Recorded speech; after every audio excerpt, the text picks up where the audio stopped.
Hi everyone, welcome to Raising Vibrations with myself, Simon.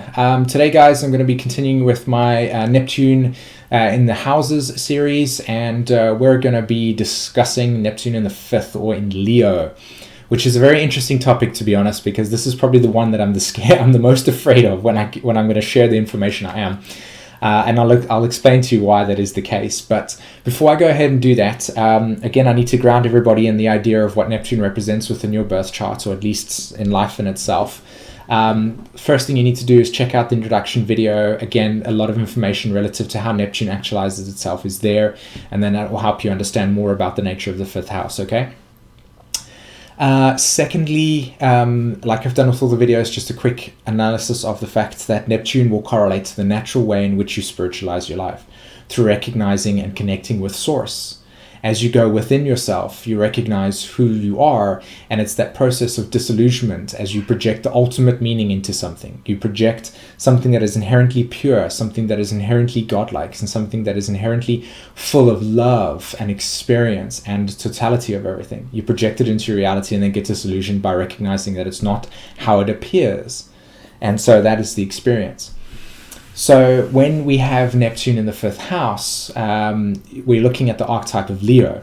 So evolutionary speaking, Leo energy comes after the creation of the ego, which is the 4th house. So now we're going to actualize this. We're going to put this into reality. And yet, at the same time, as we're actualizing ourselves, we're needing to create attention. The attention aspect is relative to being recognized. So when we have Neptune in the 5th house, the experience is that you project the ultimate meaning into your creative pursuits. You'll project the ultimate meaning into how you're expressing yourself. And what would happen is that there might be a pure and divine way in which you express yourself, but because the way that you are projecting it into your reality through the eyes of everything is connected, you get disillusioned through recognizing that other people might not recognize who you are. You might be disillusioned through the experience of projecting the ultimate meaning into your life, and not, again, like I said, being recognized, but also that the creative spiritual truth that you might be doing, or the creative projects that you might be doing, or what it is that you're saying is, again, not met with how you perceived it would become, how it was. And so therefore forcing you back in yourself to recognize that maybe the work or the idea that you were presenting to the world and how you were creatively expressing yourself wasn't in line with what you thought idealistically, was not in line with the nature of how people would have received it. And so therefore, again, like I said, you get put back in on yourself to recognize that that was the projected ultimate meaning, okay, that innocence that you're putting into your creative pursuits and not being recognized for them. This is an interesting thing, and the reason why I said, in the beginning of the video as to why it's a little bit difficult is because the Leo energy in itself struggles a lot with objectivity. And rightfully so in that sense, because Leo hasn't gone through Virgo yet to discern that other people exist within reality. It's only yourself. So with Neptune, it's a very difficult space to have it, because like I said, there will always be somebody else within your environment that will be reflecting better creative attributes than yourself in some way, and that would force you back in on yourself to reassess the nature of how you actually go about creatively actualizing yourself. And a good way that can this be the case is that there's always somebody that appears to be recognized better than you within your family. Like, for instance, my brother has Neptune in the 5th, and throughout his whole upbringing, I was always the one that got the recognition for doing whatever, and yet he feels that he doesn't get that recognition. So what happens is that you have to connect to the spiritual meaning, the higher meaning within your life as to why this is the case. Why are you being denied this recognition? Why is it that you create these beautiful pieces of work, or you express yourself the way that you do, or you have these good intentions and yet never actually get met in the way that you feel that they are inherently being presented to the world? Why is nobody reacting the way that you would like them to react relative to what you feel about it? So creative expression, the way that you present yourself, these ideas, your creativity, the way that you see things, always not being recognized, that special destiny. So I urge you in this experience, in terms of connecting to yourself, is asking your questions like, why? What am I doing in this situation that is allowing me to feel this way? Is there a karma relative to this, or whatever it is that I'm creating within my life at this stage?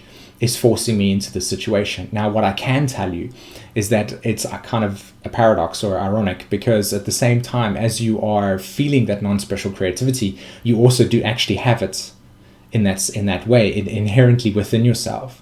So there's a lot of lessons relative to what is it about you that you're expressing or needing to be expressed to be recognized, and where there could be some psychic trauma, or if there is a collective experience, you know, whatever it is that will be necessary for your chart, that will be reflected.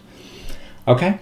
All right, guys. A lot of the things that I wanted to say to you just quickly in terms of Neptune in the 5th also is that as you go about spiritualizing your life, look at the nature of what sign is ruling your 5th house. Look at where the sun is in your chart as well. This will be very, very important. So if you've got the sun in the 8th, for instance, and you're, you know, ruling the sign that's ruling the 5th house is Scorpio, there could be this natural need to spiritualize your life through being recognized in relationships in an intimate way. Are you projecting the ultimate meaning into the relationship where you're the one that's only getting the attention? Where is the attention, and how is it equally being displaced? What is it that you might be doing differently to somebody else and yet they're getting recognized for it? What is it that's stopping you for that? So these are the type of things that you'd be working through within your life in terms of Neptune in the 5th. Okay. Any aspects that are being made to Neptune, if, for instance, if you've got like Mercury in the 3rd house, in the 5th house, and it's making it a square to Neptune, there will also be that exact experience again, where there will be a part of the attention that needing to be done. Be careful of becoming too narcissistic. Again, this is the problem that you'll experience, is that narcissism comes through needing to create drama because the attention needs to be on yourself, right? And so therefore it creates an unhealthy ego where people will not naturally select you for your gifts and talents, because there is an inherent feeling that you might dominate because you need to have the center of attention. Now, I'm not saying this is the case. This is what I'm talking about in terms of Neptune, in terms of the Leo archetype in itself. So objectivity comes through by recognizing, like I said in my Jupiter and Leo video, is that you have these special gifts that you inherently can present to the world. You've got to attune them to where it needs to fit into the community. Like, what aspect of the community can you help through your special gifts and talents and such? And that's how you'll be able to recognize for your special gifts, by implementing yourself in a way that helps other people. Okay, fantastic, guys. I really hope you enjoyed the content. Hit the like and subscribe button. Check out my YouTube channel for all the other Neptune through the houses. And don't forget to come over to my website, simonforster.com. I've got loads of information on my site over there. I've got a subscription service. I've got my astrology course as well, which you learn online, and then you come through and get tutored with me to do all of the stuff. So if you're looking for that self-empowerment, and of course all my monthly forecasts as well, and check out some of the other work that I do as well relative to articles that I've written. Okay. All right, guys, fantastic. And don't forget to book part of me. Don't forget to book an astrology reading with myself as well if you want to know the nature of your Pluto and so on and so forth in your chart as well. Cool. Fantastic, guys. Have a great day, and I will see you soon. Take care.